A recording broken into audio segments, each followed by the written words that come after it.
ఏం లేదు. ఇప్పుడు రాష్ట్రంలో ఎన్నో 5-10 సంవత్సరాలుగా చాలా రైల్వే ప్రాజెక్ట్స్ కానీ బ్రిడ్జెస్ కానీ ముందుకు వెళ్ళినటువంటి పరిస్థితి లేదు. ఇవాళ కలెక్టర్ గారు, రైల్వే అధికారులు, అదేవిధంగా ఇక్కడ ఉన్నటువంటి R&Dకి సంబంధించిన అధికారులు, మున్సిపల్ అధికారులు అన్నీ కూర్చొని ఒకసారి రైల్వే ప్రాజెక్ట్స్ అంటే ల్యాండ్ ఎక్విజిషన్ ఇష్యూస్ ఉంటాయి. అదేవిధంగా లోకల్గా కొన్ని ఒక శంకర్ విలాస్ బ్రిడ్జ్ ఉంటే అది ట్రాఫిక్ హెవీగా ఉండేటువంటి బ్రిడ్జ్. దాంట్లో కొత్తది కన్స్ట్రక్ట్ చేయాలంటే ట్రాఫిక్ని ఎలా డైవర్ట్ చేయాలి, లేదంటే దాన్ని ఏ విధంగా ముందుకు తీసుకువెళ్ళాలనే వాటన్నిటి మీద అందరితో కూర్చొని డిస్కస్ చేసాం. అదే కాకుండా ఈ చుట్టుపక్కల ప్రాంతంలో ఉన్నటువంటి అన్ని బ్రిడ్జిలు దాదాపుగా 10-15 వచ్చినాయి.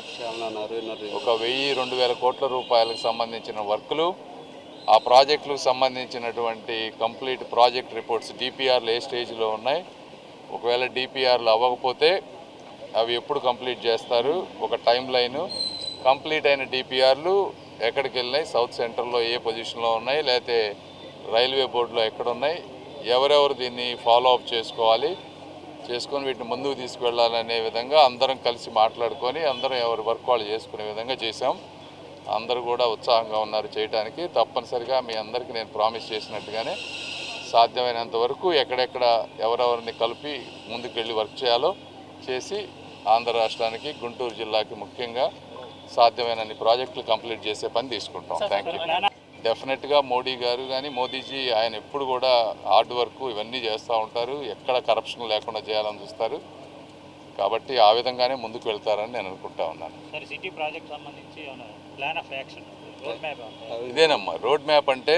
ఫస్ట్ ప్రాజెక్టు, ఆ ప్రాజెక్టు కరెక్ట్ విధానంలో మనం ఎలా చేయాలి, దానికి ఖర్చు ఎంత అవుతుంది, లోకల్ గవర్నమెంట్స్ రెస్పాన్సిబిలిటీ ఏంటి. లక్కీగా కొన్ని ప్రాజెక్ట్స్కి ఈ రోజున రైల్వే ఇంతకుముందు 60-40 అనేది state government, central government funds తోటి మిక్స్డ్ తోటి చేయాల్సినటువంటి పరిస్థితి. మీకు తెలుసు, జగన్మోహన్ రెడ్డి గారు లాస్ట్ 5 సంవత్సరాల్లో స్టేట్ గవర్నమెంట్ నుంచి ఇవి వ్యక్తిగత ప్రయోజనాలు కాదు కాబట్టి, బ్రిడ్జ్లు కానీ రోడ్లు కానీ వ్యక్తిగత ప్రయోజనాలు కాదు, రోడ్లు వీటిని కడితే ఓట్లు రావు అనే ఉద్దేశంతో వాటిని పూర్తిగా వదిలేశారు. ఇప్పుడు కొంత సెంట్రల్ గవర్నమెంట్లో కూడా ఎక్కువ బడ్జెట్ సెంట్రల్ గవర్నమెంట్ వచ్చే అవకాశం ఉంది కాబట్టి ఎక్కడెక్కడ అవకాశం ఉన్నా కూడా అవన్నీ చేసే పని చేయబోతున్నాం. ఇవన్నీ కూడా టైం బౌండ్. ఏదైనా DPRకి కానీ ఇంకో దానికి కానీ ప్రతి ఒక్కరికి ఆ సిచ్యువేషన్ బట్టి కొంతమందికి 30 రోజులు, కొంతమంది 45 రోజులు, కొన్నిటికి 60 రోజులు టైం పెట్టుకున్నాం. ఈ సంవత్సరం అవ్వలేని ఏమన్నా ఉంటే నెక్స్ట్ ఇయర్ ఫాలో అప్ చేసే విధంగా ప్రతి ఒక్కరికి ఒక టైం లైన్, ఒక డాష్ బోర్డు, దాని ప్రకారం ముందుకెళ్తాం. ఇవాళ రైల్వే రివ్యూ చేసాం. రేపు అండర్ గ్రౌండ్ డ్రైనేజీ కొన్ని 1 by 1 అన్నీ 2-3 రోజుల్లో అన్నీ చేయలేము. 1 by 1 చేసుకుంటూ వస్తున్నాం. డెఫినెట్గా ఈ ప్రాంతం మీద నాకు పూర్తి అవగాహన ఉంది సమస్యల మీద. డెఫినెట్గా మేము ఎంతవరకు చేయగలమో ప్రతి ఒక్కటి కూడా తీసుకొని చేస్తాం. మీరే చూస్తూ ఉంటారు.